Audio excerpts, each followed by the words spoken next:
எனக்கு நல்லா ஞாபகம் இருக்குது சார். இந்த 2015, 16 இந்த காலகட்டங்களில் பெரிய புயல் வந்தது. அந்த புயல் பேர் எனக்கு மறந்து போச்சு. வருதாக்கு முன்னால் ஒரு புயல் ஒன்று வந்தது.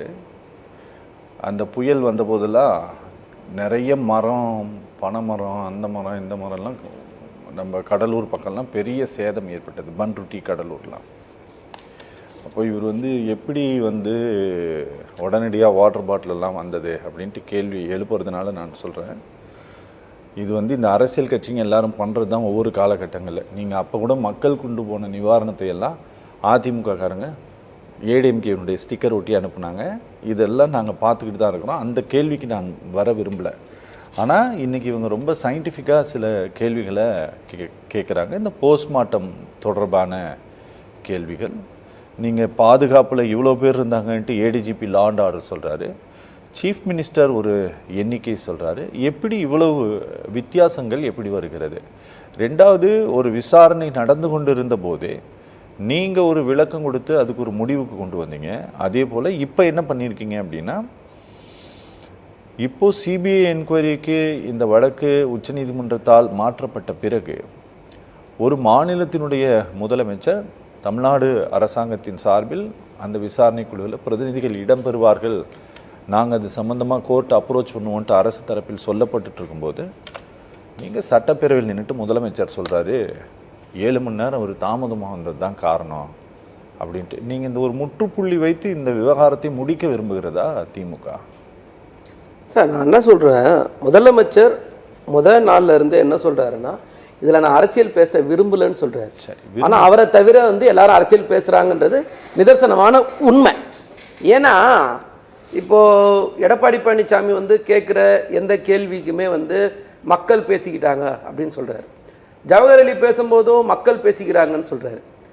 அப்போ எதுக்கு இவங்க 2 பேரும் வெளியே பேசுகிறாங்கன்னு எனக்கு முதல்ல தெரியல. அப்போ நீங்கள் விட்டுருங்க, மக்கள் பேசிக்கிட்டா மக்கள்கிட்ட பதில் சொல்லிக்கிறோம். உங்கள் டவுட்டு கேளுங்க, உங்கள் டவுட்டுக்கு நாங்கள் பதில் சொல்கிறோம். சரி, அதை விட்டுட்டு மக்கள் பேசுகிறாங்கன்னா மக்கள்கிட்ட நாங்கள் சந்திக்க தானே போகிறோம். எந்த அரசியல் கட்சியாக இருந்தாலும் இறுதி எஜமானர்கள் மக்கள் தான். அவங்க தான் முடிவு பண்ண போகிறாங்க. அதனால் இவர் சொல்கிறதுக்கு. ஆனால் பொதுவாக சட்டமன்ற நிகழ்வுகள் என்பது கோர்ட்டு ப்ரொசீஜர் ஒன்று, நம்ம பொதுவெளியில் பேசுகிறது ஒன்று. ஆனால் சட்டமன்றம் நடக்கிற காலகட்டங்களில் மக்களால் தேர்ந்தெடுக்கப்பட்ட ஒரு அரசாங்கம் கேட்குற கேள்விக்கு பதில் சொல்கிறாங்க, அவ்வளோதானே தவிர அதில் நம்ம பதில் சொல்லும்போது அதில் எல்லாம் தெளிவாக சொல்கிறாங்க. சுகாதாரத்துறை அமைச்சர் குறிப்பிட்டு சொல்கிறாரு, எத்தனை டேபிள், எத்தனை டாக்டரு, எவ்வளோ நேரம், எத்தனை மணி நேரம் கடந்து போச்சு. நீங்கள் சொல்கிற மாதிரி 3 மணி நேரத்தில் 4 மணி நேரத்திலலாம் பண்ணலை, மறுநாள் வரைக்கும் போய் 14 மணி நேரம் ஆச்சு போஸ்ட்மார்ட்டம் பண்ணுறதுக்குன்னு தெளிவாக பதிவு பண்ணுறாரு. நான் இங்கே பேசுகிறது இல்லை நான் வெளியில் பேசுகிறது மறையலாம், வாய்ப்பு இருக்குது. ஆனால் சட்டமன்றத்தில் பதிவு பண்ணுறது எல்லாரும் பதில் சொல்லி தான் ஆகணும். அது வரலாற்று நிகழ்வாக காலத்துக்கு அது இருக்க போகிற விஷயம். இன்றைக்கி ஒரு சம்பவம் இப்படி நடக்குது, இது பற்றி விவாதம் வருது, அந்த விவாதத்துக்கு அரசாங்கம் பதில் சொல்லுது. அரசாங்கம் சார்ந்து பதில் சொல்லும்போது இன்றைக்கும் முதலமைச்சர் சட்டமன்றத்தில் தெளிவாக தான் சொல்கிறார். இன்றைக்கும் சொல்கிறார், யாரையும் ஒருத்தர் குறிப்பிட்டு பேசுகிறத விட்டுட்டு பொதுவாக இதை பற்றி அடுத்த தலைமுறையை பற்றி சிந்திக்கணும்னு பேசுகிறேன். அதுதான் முதலமைச்சருடைய ஸ்டாண்டு, அதான் எங்களுடைய ஸ்டாண்டு. நாங்கள் எந்த இடத்துலையுமே பக்குவப்பட்ட ஒரு தலைவனாக அவர் எல்லா இடத்துலையும் பேசிகிட்டு இருக்கார். ஆனால் கேள்வி கேட்கும்போது பதில் சொல்ல வேண்டிய கடமையும் எங்களுக்கு இருக்குது.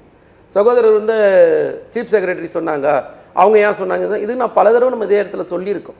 இதுக்கு முன்னாடி எந்த சீஃப் செக்ரட்டரியும் பேசுனது இல்லையா? இல்லைனா இதுக்கு முன்னாடி ஆர்பிஐ கவர்னர் பேசுனது இல்லையா? இல்லை மிலிட்ரி சம்மந்தப்பட்டவங்க யாரும் இதை பற்றி பேசுனதே இல்லையா? இல்லை சுகாதாரத்துறை செயலாளர்கள் யாரும் கோவிட் டைமில் பேசுனதே இல்லையா? யோசிச்சு பாருங்கள், அந்தந்த காலகட்டங்கள் அந்தந்த பிரச்சனையை சம்மந்தப்பட்டு பேசியிருப்பாங்க.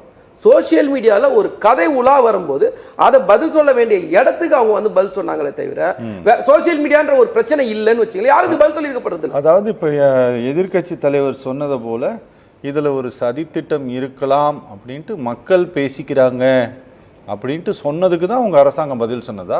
மக்கள் பேசிக்கிறாங்கன்னு எடப்பாடி பழனிசாமி சொல்கிறதுக்கு நாங்கள் பதில் சொல்லலை. ஆனால் சோசியல் மீடியாவில் ஒன்று உலா வருது இல்லை, எல்லார் கையிலையும் நீங்கள் மொபைல் இருக்குல்ல, எல்லாரும் பார்க்குறோம்ல, அதுக்கு பதில் சொல்கிறாங்க, அவ்வளோதான். அதை கடந்து சார் ஒரே ஒரு விஷயம் தான் சார், எந்த இடத்துலையும் பொறுப்பை தட்டி கழிச்சு நாங்கள் போகல சார். சம்பவம் நடந்த அடுத்த நிமிஷமே அடுத்த 1 மணி நேரத்தில் முதலமைச்சர் சட்டமன்றத்துக்கு வராரு சார், அதிகாரிகளை துரிதப்படுத்துகிறார் சார், அமைச்சர்களை வேகப்படுத்துகிறார் சார், நேரடியாக களத்துக்கு போகிறார் சார். நாங்கள் எந்த இடத்துல டிவியை பார்த்து தெரிஞ்சுக்கிட்டோன்னு பேசவே கிடையாது சார். நாங்கள் போய் குளிக்கிறோன்றதுக்காக 40 பேரை சாகடிக்கல சார். அதெல்லாம் நிர்வாக சீர்கேடு. தயவு செஞ்சு புரிஞ்சுக்கணும். நிர்வாக சீர்கேட்டில் நீங்க சம்பந்தப்பட்டிருக்கீங்க. ஒரு வண்டி மேல நின்று ஸ்னைப்பர் ஷாட் வச்சு அடிச்சாங்கல்ல, அதுக்கு பேர் என்ன சார்? இன்னைக்கு எப்படி ஈஸியா கடந்து போறாங்க அதிமுக இல்ல எடப்பாடி பழனிசாமிக்கு? அவருக்கு அப்படியே விஜய் மேல பாசம், எல்லாம் கூட்டணி பத்தி பேசுறாங்க. நான் என்ன கேட்குறேன், ரொம்ப உங்களுக்கு நான் ரொம்ப நீங்க நல்லவர், ரொம்ப பாசமானவர்னா போய் சசிகலாவை பத்தி கவலைப்படுங்க. பாவம் உங்களுக்கு முதலமைச்சர் ஆகணவங்க, உங்களை பொதுச்செயலர் ஆகணவங்க. போய் ஓப்பன்னீஸ்வரத்தை பத்தி பயப்படுங்க, பாசப்படுங்க. யார் வேணான்றா இல்லை தினகரனுக்கு பாருங்க. திடீர்னு அந்த தாவேக நடிகருக்கு எங்கேருந்து சார் வந்தது உங்களுக்கு பாசா? தாவேக நடிகர் கூட இவ்வளவு பேசியிருக்க மாட்டார் போல சார். இன்னைக்கு வரைக்கும் அவர் பத்திரிகையாளர் சந்திக்கல, அவர் பொதுவெளியில பேசவே மாட்டார் சார். பேச வேண்டிய நபர் பேசல, ஆனா அவருக்காக இவர் பேசுறாரு. ஏன் பேசுறாருன்னா, பாவம் மனுஷன் 14 தேர்தலில் தொடர்ச்சியா சொல்றாரு மெகா கூட்டணி அமைப்பேன், மெகா கூட்டணி அமைப்பேன், மெகா கூட்டணி அமைப்பேன். பாவம் அவரை நம்பி யாரும் வர மாட்டாங்க. 1% ஓட்டு இருக்கிற கட்சி கூட அவர் நம்பி வர மாட்டுது. அவர் அந்த நிலைமை அந்த மாதிரி இருக்கு. யாராவது வரமாட்டாங்களான்றதுக்காக பாவம் வீட்டில் ஒளிஞ்சிருக்கிற கையை பிடிச்சாது இழுத்துன்னு வரணுன்ற முடிவில் அவர் பேசுறாரு. நீங்க அந்த நடிகர் பேசியிருந்தாருன்னா கூட அதுதான் இன்னைக்கு முதலமைச்சர் பதிவு பண்ணார். சொந்த கட்சிக்காரங்க இது பண்ணியிருந்தா கூட இவ்வளோ பேசியிருக்க மாட்டார் பொழுது எடப்பாடி பழனிசாமின்னாரு. அதைத்தான் இன்னைக்கு அவர் செய்கிறார். அதைத்தான் நாங்கள் குறிப்பிட்டு சொல்கிறோம். ஆனால் உங்களை மாதிரி நாங்கள் கடந்து போகலை எந்த இடத்துலையும். இந்த நிமிஷம் வரைக்கும் சொல்கிறேன். இன்னைக்கு சட்டசபையில் பதில் சொல்லிட்டு அடுத்தது முதலமைச்சர் சொன்ன வார்த்தை தான், ஒருவரை ஒருவர் குற்றம் சாட்டுவதை முதல்ல நிறுத்திட்டு பொதுவாக சிந்திக்க ஆரம்பிச்சிருங்கன்னு சொன்னார். இது எவ்வளோ பெரிய பக்குவப்பட்ட வார்த்தை.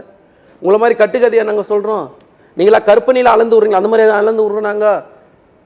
வெளிப்படையாக தானே சார் நீங்கள் சொல்கிறீங்க. சார் சொன்னார் கோர்ட்டில் பதில் சொன்னார். கோர்ட்டில் என்ன சொல்லியிருக்காங்க தயவு செஞ்சு பார்க்க சொல்லுங்கள் சார். நான் 25 பேஜ் வச்சு தான் வந்திருக்கேன் சார். என்ன சொல்லியிருக்காங்க? அவர் சொல்கிற மாதிரி நீங்கள் அவங்க எஸ்ஐடி அமைச்சது நாங்கள் அமைக்கல. தயவு செஞ்சு புரிஞ்சுக்கணும். எஸ்ஐடி அமைச்சது சென்னை உயர்நீதிமன்றம், அதை உச்சநீதிமன்றம் கேள்வி கேட்டிருக்குது. அது நீதித்துறை சார்ந்து போவோம். ரெஜிஸ்ட்ராருக்கு அவங்க கேள்வி கேட்டிருக்காங்க, ரெஜிஸ்ட்ரார் அதுக்கு பதில் சொல்லுவார். அது அந்த மாதிரி போக வேண்டிய பிரச்சனை. அதில் நாங்கள் எங்களுக்கு நாங்கள் அரசாங்கம் பண்ணது ஒரு நபர் ஆணையை நாங்கள் அமைச்சோம். நாங்கள் வேகமாக செஞ்சோம் வேலையை. உங்களை மாதிரி நாங்கள் வேலை செய்யாமல் இல்லை. வழக்கமாக எப்படி பார்த்துட்டாங்கன்னா மக்கள், வேலையே செய்யாத எடப்பாடி பழனிசாமி, வேலையே செய்யாத ஆட்களை பார்த்துட்டு இன்னைக்கு வேக வேகமாக வேலை செய்யும்போது ஒரு பிரச்சனை அவங்க கண்ணுக்கு தெரியுது.